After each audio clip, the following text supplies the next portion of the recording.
Welcome viewers, আমি প্রিয়াঙ্কা। আপনারা দেখছেন সুইট অ্যান্ড সাওয়ার। আজকের রেসিপি হলো আলু কাবলি। আমি জানি আলু কাবলি সবাই বানাতে জানেন, তাও দেখে নিন আমি কিভাবে আলু কাবলি তৈরি করি। আলু কাবলির জন্য ভাজা মশলা তৈরি করে নিতে হবে। তার জন্য লাগছে শুকনো লঙ্কা, জিরে, ধনে।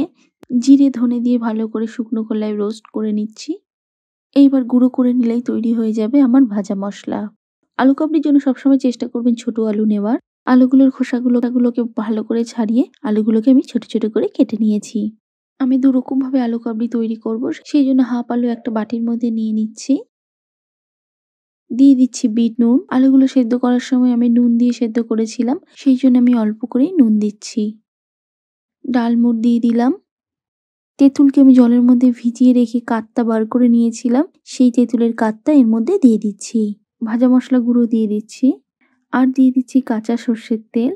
তেল দিয়ে ভালো করে মিশিয়ে নিলে রেডি হয়ে যাবে আমার নিরামিষ আলু কাবলি। আপনারা চাইলে এর মধ্যে ধনেপাতাও দিতে পারেন। বাকি আলুগুলো আমি বাটির মধ্যে নিয়ে নিয়েছি। দিয়ে দিচ্ছি কাঁচা ছোলা, স্বাদ মতো নুন, ডালমুট, কাঁচা সর্ষের তেল, তেঁতুল, ভাজা মশলা, শসা, টমেটো, পেঁয়াজ, ধনেপাতা কুচি। ধনেপাতা কুচি দিয়ে ভালো করে মিশিয়ে নিলে রেডি হয়ে যাবে আলু কাবলি।